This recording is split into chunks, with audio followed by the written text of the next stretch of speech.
If you've ever looked into the eyes of a stranger and felt like you knew their soul, you need to hear this story. But I'm getting ahead of myself. The thing you got to understand about Henry Crawford is that he was a man trying to become a ghost. For 3 years, he'd been doing a damn fine job of it out on the Nebraska plains. His ranch house was more a tombstone than a home, a monument to a life that had ended long before his heart stopped beating.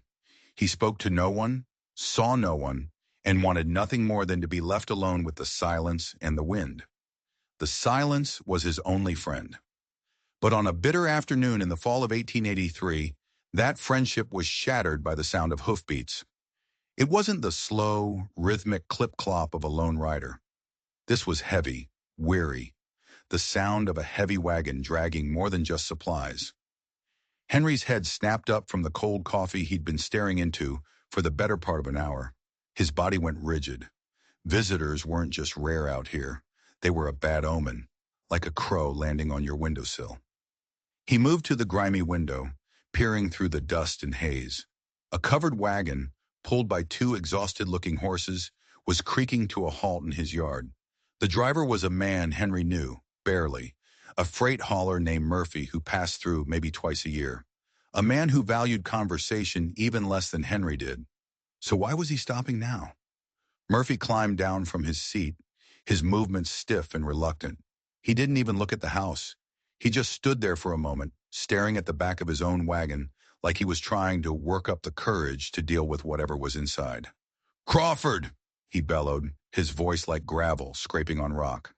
"Got something here that ain't mine to keep." Henry felt a cold knot tighten in his gut. He pushed his heavy wooden door open, the hinges groaning in protest. The wind bit at his face as he stepped onto the porch, squinting against the harsh afternoon light. Murphy was already at the back of the wagon, muttering to himself. "What is it, Murphy?" Henry's voice was a rusty croak. Murphy didn't answer. He just pulled back the heavy canvas flap, and that's when Henry's carefully constructed world of silence and solitude began to crumble to dust. Huddled in the corner of the wagon bed, small and trembling, was a child. A little girl. Couldn't have been more than 8 or 9. Her hair was a tangled mess of dark knots, her clothes were little more than rags, and her eyes. Dear God, her eyes. They were huge and brown and filled with a terror so profound it made the hair on Henry's arms stand on end. She looked like a cornered fawn, ready to bolt at the slightest sound. "Found her on the main road, 10 miles south," Murphy grunted, not looking at Henry. "Says her pa left her there. 3 days ago. Told her to wait." Murphy spat a wad of tobacco juice into the dust. "Ain't no sign of him. Asked around town. Nobody's seen a man with a little girl go missing. It's like they just dropped out of the sky." Henry stared at the child. She was so thin you could count her ribs through her threadbare dress. Dirt streaked her face, but it couldn't hide the hollowed-out look of a soul who'd learned far too young that the world was a meat grinder. Something cold and heavy settled in Henry's stomach. "Why bring her here?" he asked, though he already knew the answer, and he dreaded it more than anything. Murphy finally turned to look at him, and his expression was a mix of pity and impatience. "'Cause you're the only soul for 50 miles, Crawford, and I ain't hauling her all the way to the next county just to have some bureaucrat lock her in an orphanage." He started climbing back onto his wagon. "Besides," he added, a strange edge to his voice, "heard tell you used to have a family yourself. Figured you might know what to do with her." The words hit Henry like a punch to the gut. His jaw clenched. The invisible walls he'd spent 3 years building around his heart threatened to shatter. He wanted to scream at Murphy, to tell him to take the child and go, to leave him to his ghosts. But he didn't. Murphy didn't wait for a reply.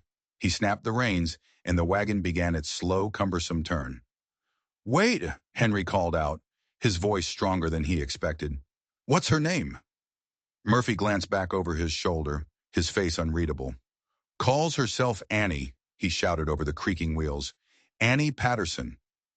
And then he was gone, disappearing into a cloud of dust that was swallowed by the endless prairie. Henry was left alone. Alone with the wind, the silence, and the small, terrified girl who now stood in his yard, clutching a pitiful little bundle to her chest. She had climbed down from the wagon and stood frozen, as if she were expecting a blow. The space between them felt a mile wide. For a long moment, neither of them moved. The world seemed to hold its breath. Then the little girl broke the silence.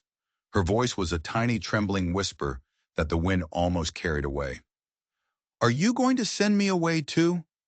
The question wasn't just a question. It was a needle, sharp and precise, and it slid right through Henry's armor, piercing the dead, numb thing that used to be his heart. He looked at this abandoned child, this piece of human driftwood washed up on his shore, and he saw it. In her wide, frightened eyes, he saw a ghost, the ghost of his own daughter. "No," he heard himself say, the word feeling foreign on his tongue.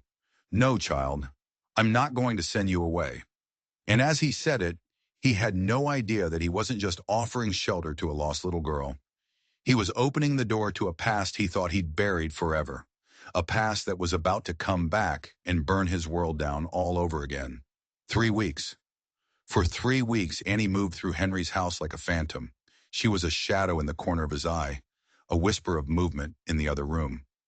She ate what he cooked, her small hands shoveling the food into her mouth with a desperate speed that spoke of deep, gnawing hunger. She slept in the small back bedroom, the one that hadn't been used in 3 years, the one that still smelled faintly of lavender and dust, the one that used to belong to his daughter Lucy. He never mentioned it. She never asked.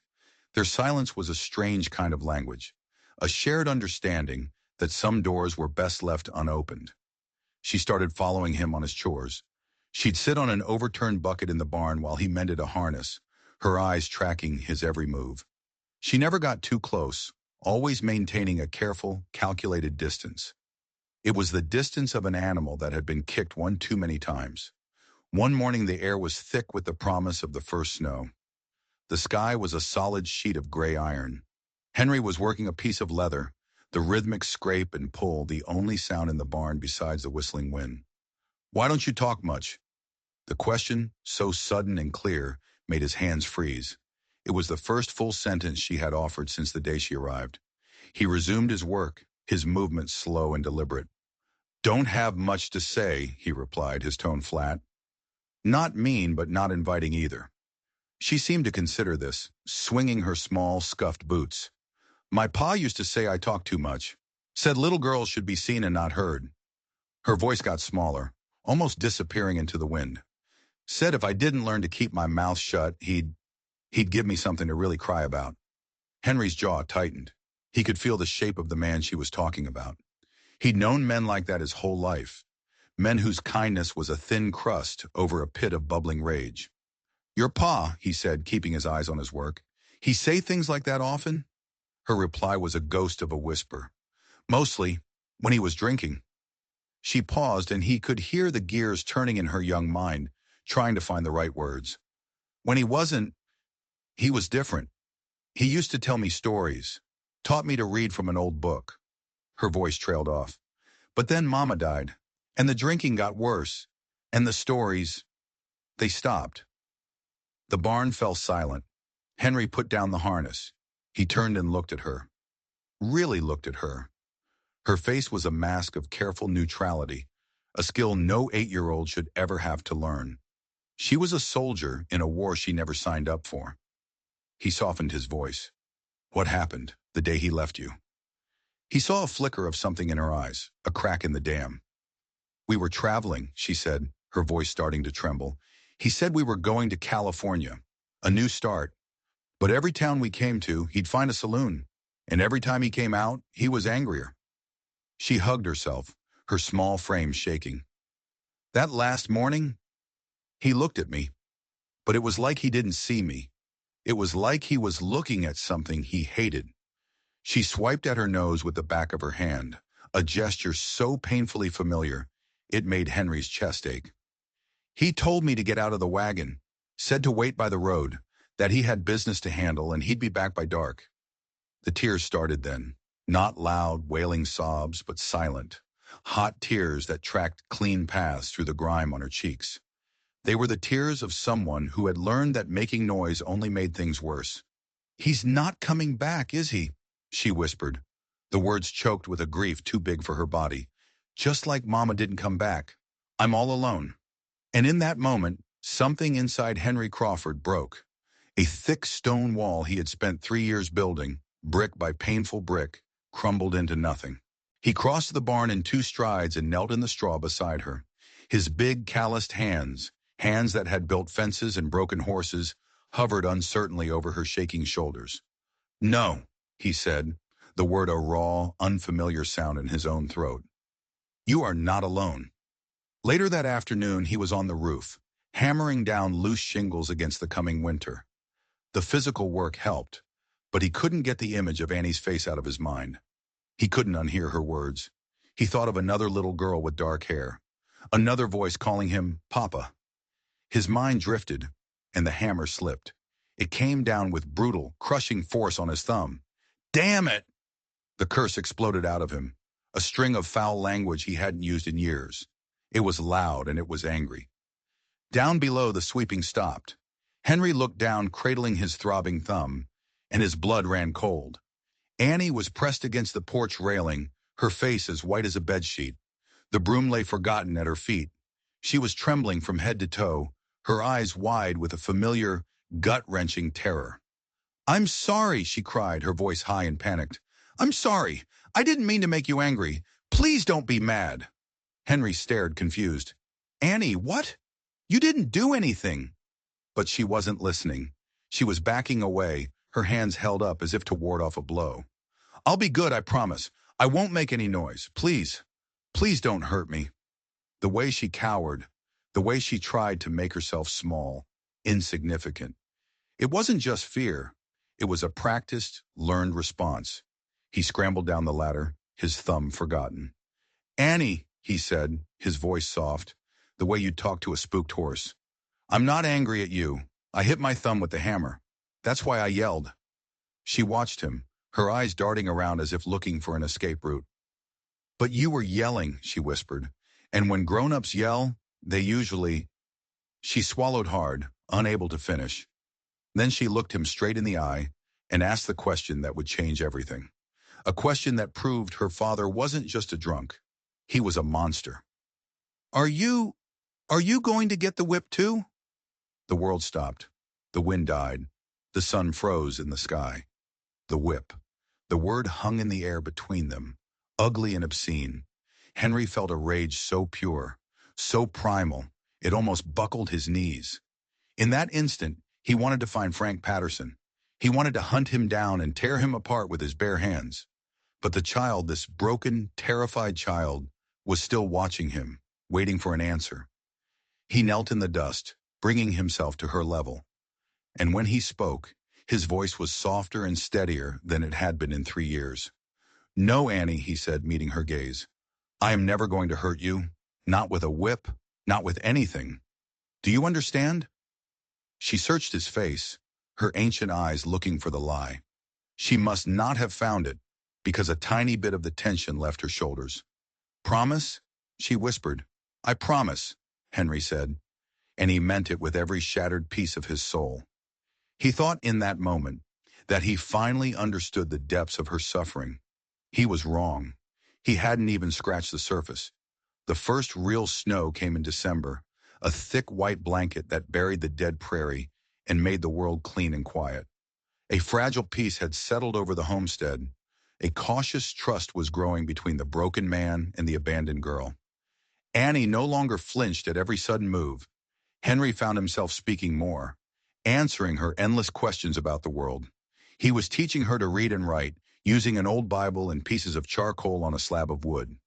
One afternoon, a fire crackled in the hearth, and the smell of rabbit stew filled the small kitchen. It was the first time in 3 years the house had smelled like a home. "How do you spell Christmas?" Annie asked, her tongue sticking out in concentration as she scratched at the wood. The word hit Henry with the force of a physical blow. He hadn't acknowledged a holiday since Lucy. Since before. They were just days on a calendar, markers of time he wished would stop passing. But he looked at Annie's hopeful face, and something shifted in him. Christmas, he spelled out slowly. "Will we have one?" she asked, not looking up. "A real one. My mama used to make molasses cookies." Her voice grew wistful. She told the best stories while they baked. What kind of stories? Henry asked, surprised to find he wanted to keep her talking. All kinds, she said, her eyes getting a dreamy look. But my favorite was about a little girl who got lost in a big dark forest. And when she thought she was all alone forever, she found a cabin, and a kind woodsman lived there. He took her in and kept her safe. Henry felt a knot form in his throat. He had failed to keep one little girl safe. The weight of that failure was a yoke he wore every single day. What made him think he could be the kind woodsman in her story? A tremendous gust of wind slammed into the side of the house, making the whole structure groan. The blizzard they'd been expecting had arrived. I need to check on the animals, Henry said, rising and pulling on his heavy coat. You stay here. I'll be right back.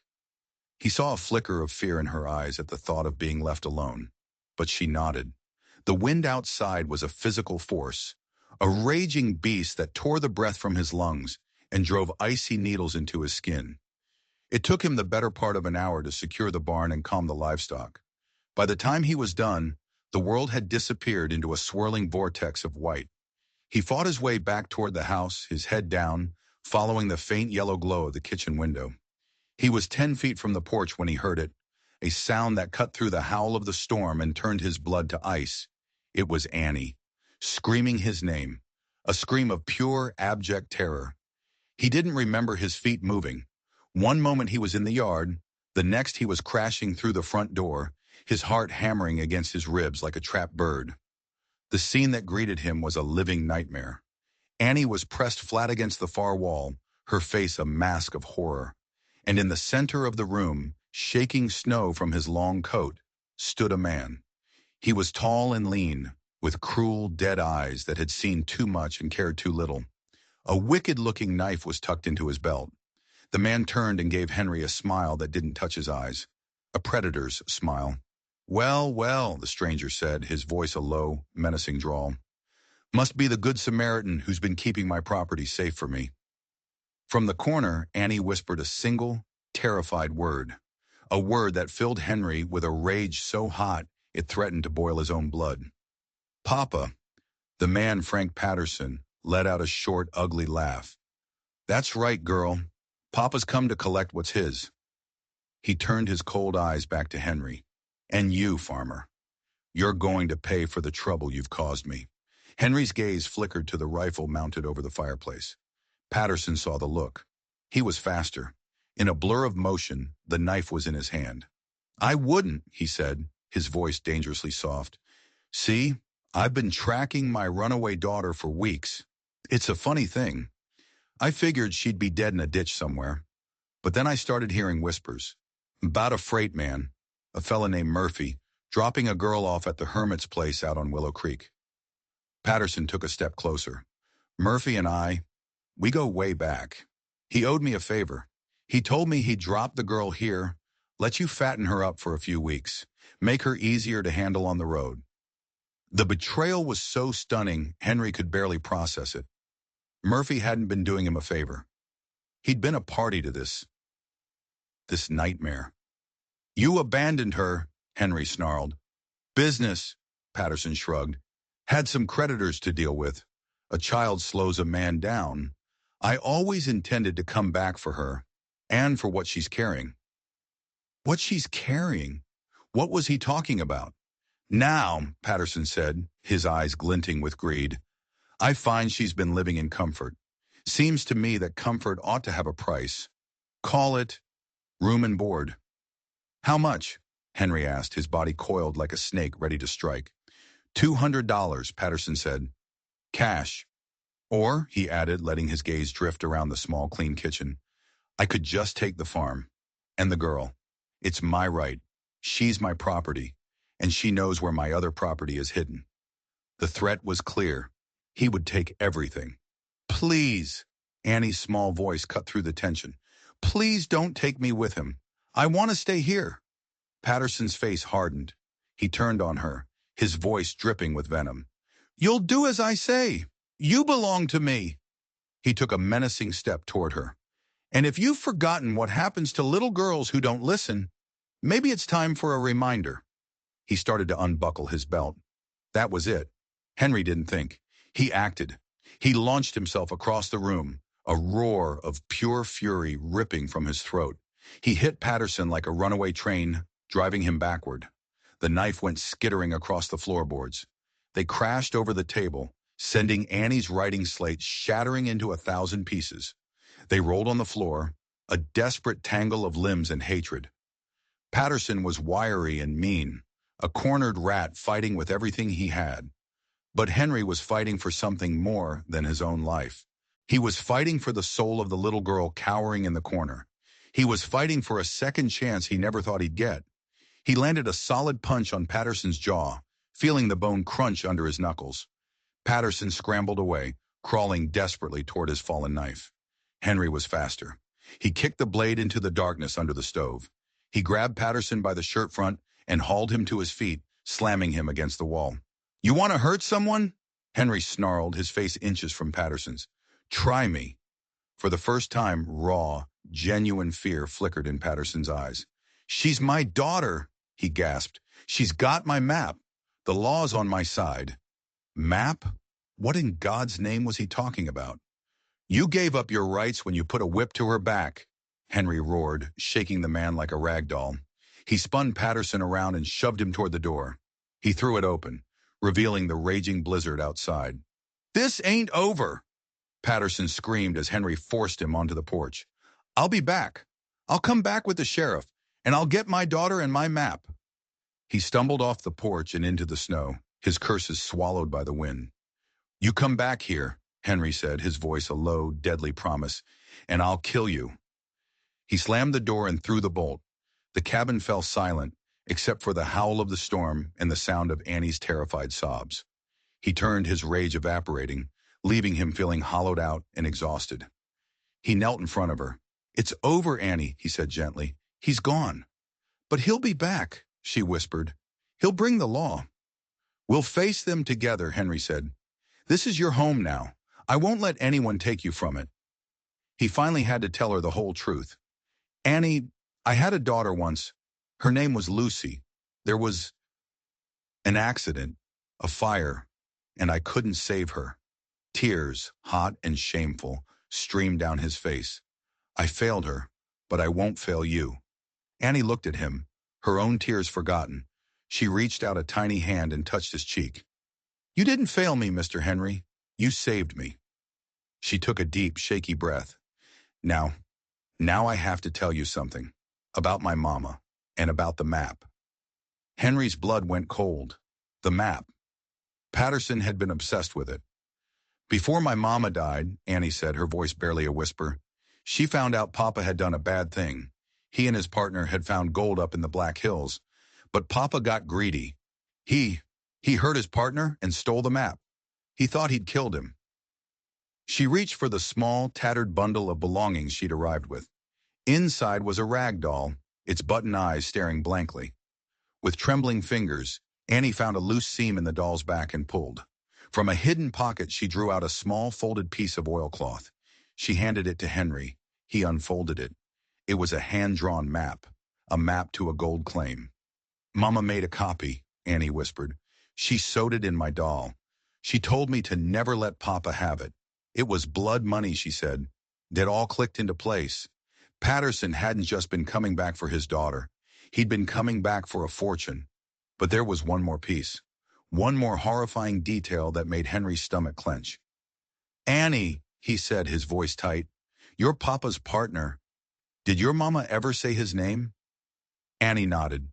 "She said Papa was always afraid of him, afraid he'd come back for revenge."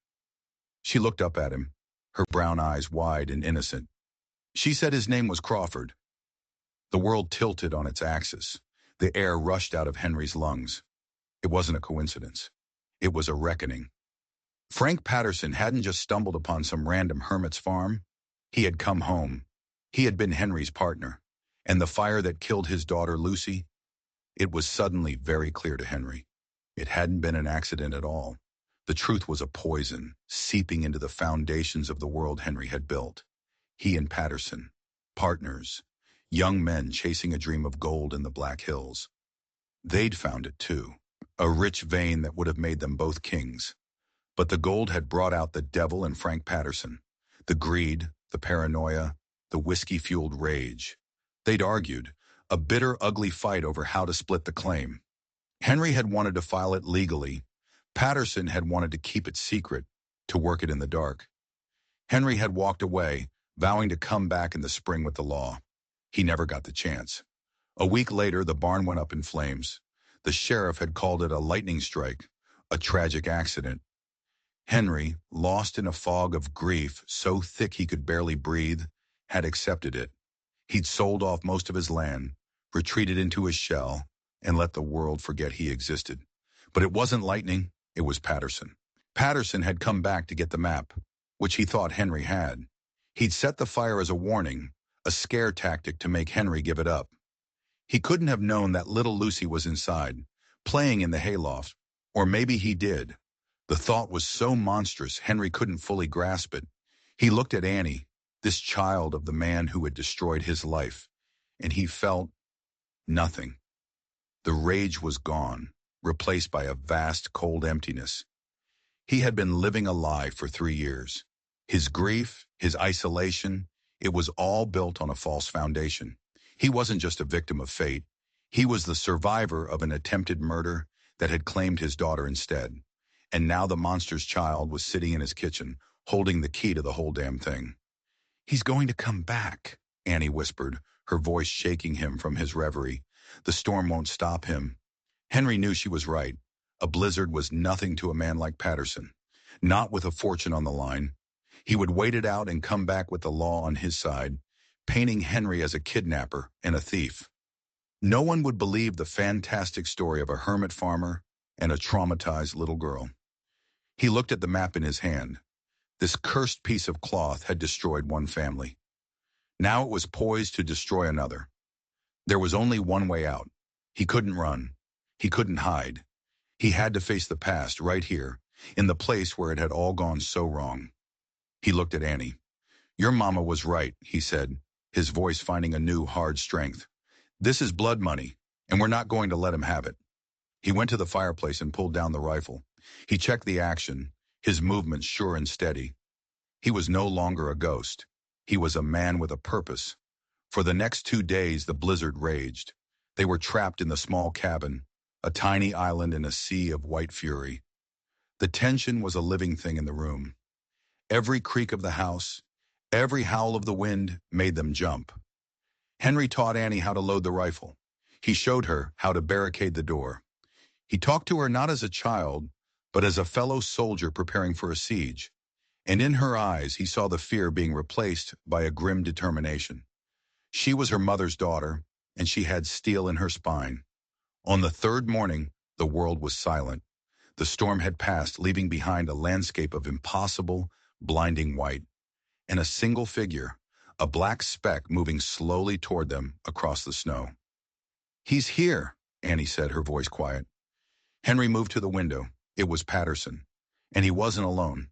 He had a horse, and behind him, struggling through the deep drifts, was another man.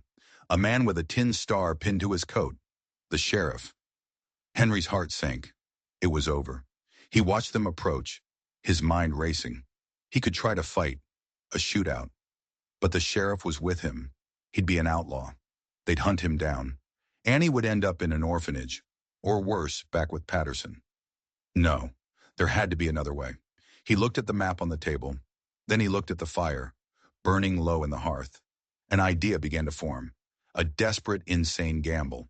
"Annie," he said, his voice calm, "I need you to be brave. I need you to trust me. No matter what happens. No matter what you hear. Do you understand?" She looked at him, her eyes searching his. Then she gave a single, firm nod. The knock on the door sounded like a death knell. "Henry Crawford," the sheriff's voice boomed. "Open up. This is Sheriff Thorne." Thorne. Henry knew that name. A decent man by all accounts. Fair, but he was still the law. Henry took a deep breath. He unbarred the door and opened it. Frank Patterson stood there, a triumphant, ugly smirk on his face. Beside him stood Sheriff Thorne, a big man with a weary face and intelligent eyes. His gaze took in the rifle in Henry's hand, then flickered to Annie, who was standing behind him like a small, defiant shadow. Crawford, the sheriff said, his voice even. Mr. Patterson here has lodged a complaint. Says you're holding his daughter against her will. Says you've stolen his property. He's a liar, Henry said simply. Patterson laughed. Tell him, farmer. Tell the sheriff your crazy stories. Tell him I'm some kind of monster. See who he believes. Me, a grieving father searching for his lost child? Or you, a crazy hermit who hasn't spoken to a soul in 3 years? The sheriff looked from Patterson to Henry, his expression troubled. Son, I'm going to need you to put down the rifle. We can sort this out peacefully. There's nothing to sort out, Henry said, his grip tightening on the gun. This girl was abandoned, abused. Look at her. Does she look like she wants to go with him? Thorne looked at Annie, and for a moment Henry saw a flicker of sympathy in the lawman's eyes. But it wasn't enough. The law was the law. That's for a judge to decide, the sheriff said, his hand moving slowly toward the pistol on his hip. Right now, she's his legal daughter. You have no claim to her. This was it, the moment it all came apart. Maybe I don't, Henry said, his eyes locking with Patterson's. But I have a claim to something else. He turned and walked back to the table, never taking his eyes off Patterson. He picked up the oilcloth map. Patterson's eyes widened. The smirk vanished, replaced by a flash of raw, naked greed. That's it, he hissed. That's my map. He stole it. This map? Henry said, holding it up. This map to a gold claim in the Black Hills? The one you murdered my daughter for? The sheriff froze. What did you just say? Patterson's face went white. He's insane. He's making it up. Am I? Henry said, his voice deadly quiet. You and me, Frank. We were partners. You got greedy. You came back for the map and you set my barn on fire. But you didn't know Lucy was in there, did you, Frank? Or did you? Patterson lunged for him, his face a mask of fury. Give me my map. But Henry was ready. He sidestepped, raising the map high. And then he did the last thing anyone expected. He tossed the map into the fireplace. The oilcloth caught instantly, curling into a black bubbling mess before erupting in a bright orange flash of flame. No! Patterson screamed, a sound of pure animal agony. He scrambled toward the fireplace, trying to snatch the burning map from the embers, burning his hands in the process. It was too late. In seconds, the map, the source of all the greed, the hate, the murder, was nothing but ash. Patterson turned from the fireplace, his face contorted with a rage that was beyond human. His eyes were wild. He had lost everything. He pulled the knife from his belt and launched himself at Henry, screaming. It all happened in a flash. Sheriff Thorne shouted. Annie screamed. Henry raised his rifle. The explosion filled the small cabin, a deafening roar that seemed to shake the very foundations of the world. Frank Patterson stopped, his eyes wide with shock. A dark red stain blossomed on the front of his shirt. He looked down at it, confused. Then he looked up at Henry, a question in his eyes. He crumpled to the floor and lay still. Silence. The only sound was the crackle of the fire and the ringing in Henry's ears. Sheriff Thorne stood with his pistol drawn, a thin curl of smoke rising from the barrel. He hadn't been aiming at Henry. He'd been aiming at Patterson. Thorne looked down at the body, then at Henry, then at the terrified child hiding behind him. A long, heavy moment passed. The sheriff was a man of the law, and he had just shot a man dead in front of 2 witnesses. He slowly holstered his pistol. He walked over to the fireplace and stared at the ashes of the map. Self-defense, he said, his voice rough.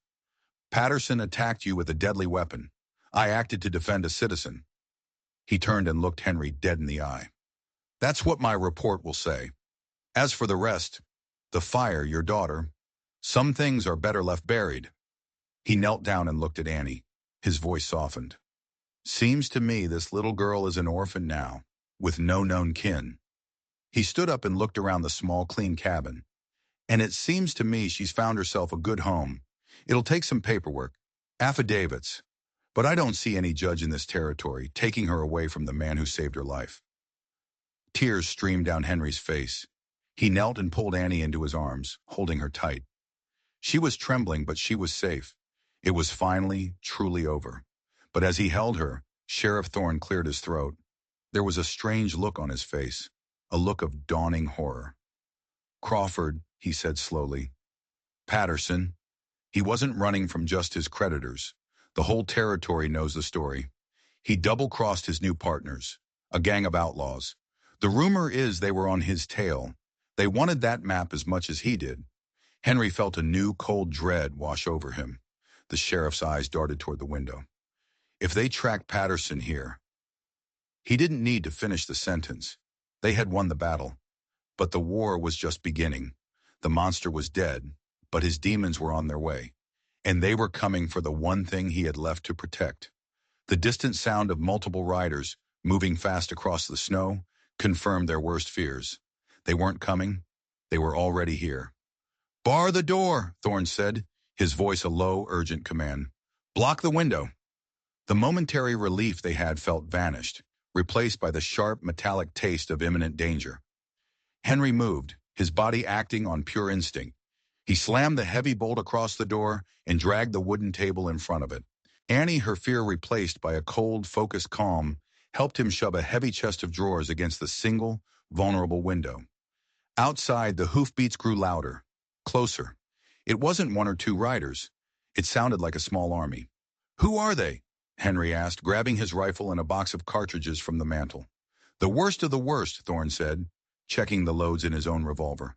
"A crew led by a man they call Silas Kane. They call him the Vulture. He's not just a thief, he's a butcher.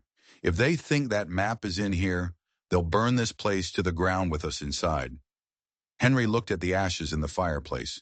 The proof of their fortune was gone. But these men wouldn't know that. They would only know that this was Patterson's last stop. "We have to tell them," Henry said. "Tell them the map is destroyed." Thorne gave a short, grim laugh. "You think a man called the Vulture listens to reason? He'll assume we're lying. He'll tear us apart piece by piece just to be sure." The riders had arrived. The cabin was surrounded. A tense, heavy silence fell, broken only by the snorting of horses and the creak of saddle leather. Then a voice called out. It was smooth and cultured, completely at odds with the violence they knew was coming. "Hello in the house," the voice crooned. "Frank Patterson, you old snake. We know you're in there. You have something that belongs to us. Send it out, and we might just let you live." Henry and Thorne exchanged a look. They didn't know Patterson was already dead. This could be an advantage. Thorne moved to the side of the shuttered window. "Patterson's not here," he shouted. "This is the law. Ride out now and there'll be no trouble." A soft, chilling chuckle came from outside. "The law? Well, now, that is a surprise. Tell me, Sheriff, did Frank happen to leave a package with you? A small piece of oilcloth, perhaps? Send out the girl. She can bring it to us. We have no quarrel with you." They knew about Annie. Patterson must have talked. They saw her not as a child, but as a key, a tool to be used and discarded. The rage in Henry flared anew. "She's not going anywhere," Henry roared, his voice cracking with fury. "The map is gone, destroyed. There's nothing for you here."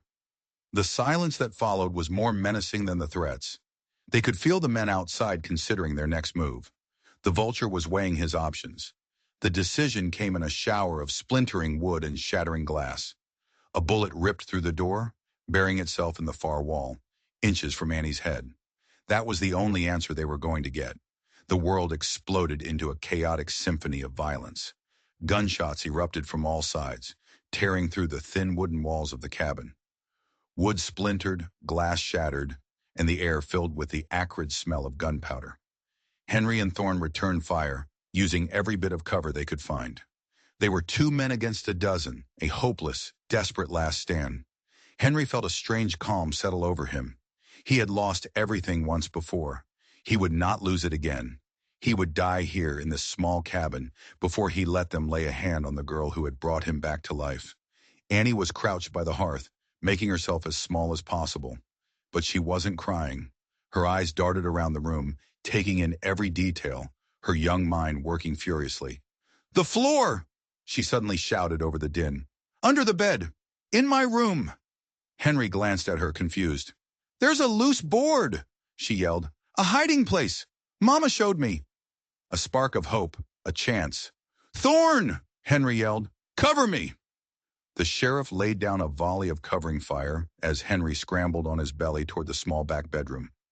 Bullets whizzed over his head, thudding into the walls around him. He reached the room, slid across the floor, and felt under the small cot.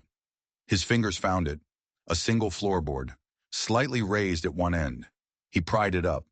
Underneath was a small dark space, a crawl space leading under the house. It wasn't much, but it was an escape route. He crawled back to the main room. "Annie, the floor! Go!"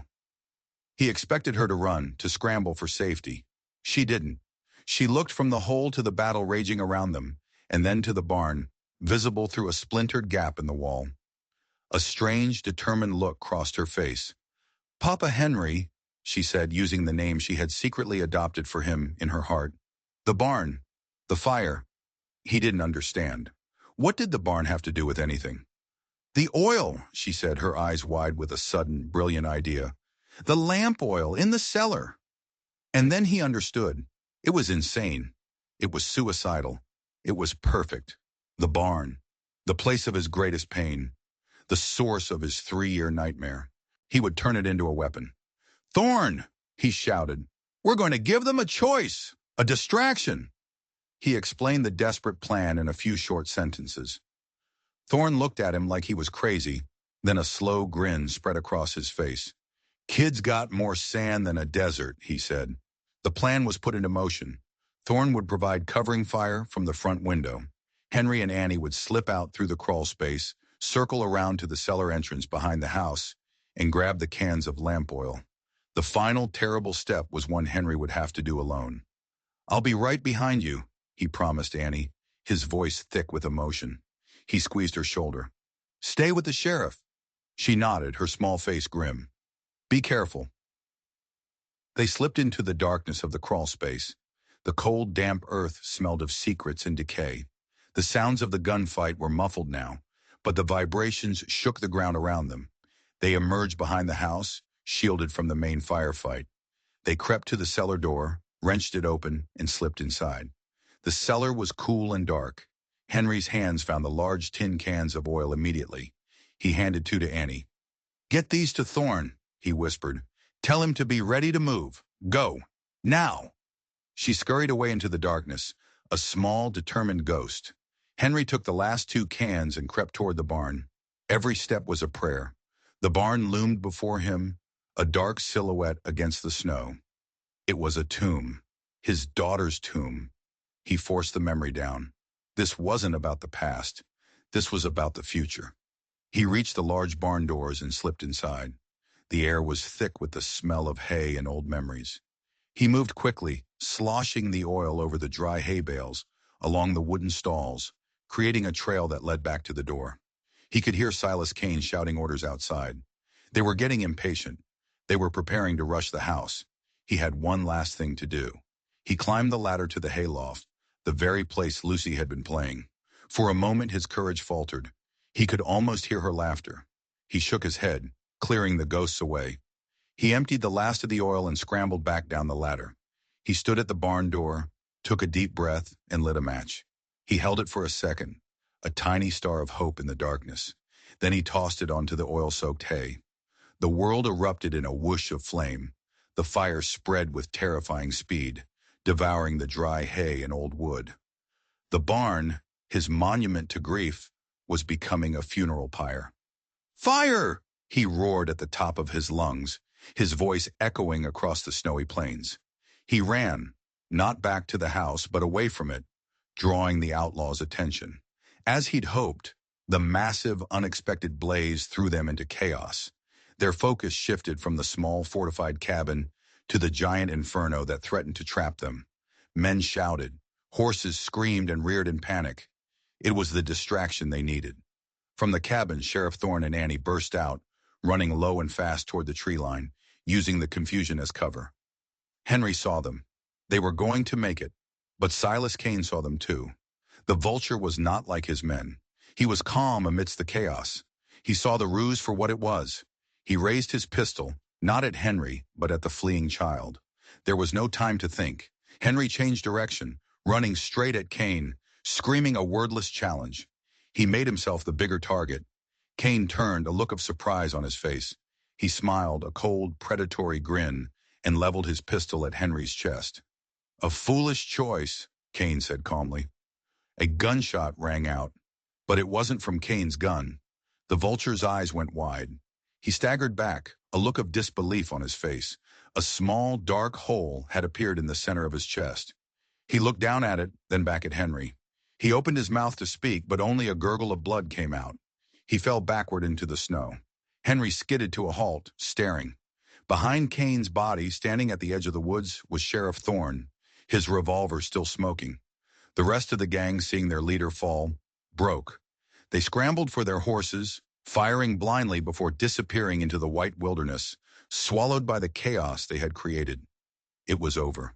The barn burned, a massive column of flame and black smoke rising into the clear winter sky. It was a cleansing fire, a final violent end to a past that had haunted him for too long. Henry walked over to Thorne and Annie.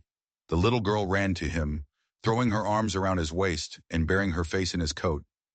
He held her, his body trembling with the aftermath of battle. He looked at Thorne. "You saved my life." The sheriff nodded, his face grim. "Let's call it even." He looked at the burning barn. "My report will say that Silas Cain and his men tracked Patterson here. A gunfight ensued. Patterson was killed in the crossfire.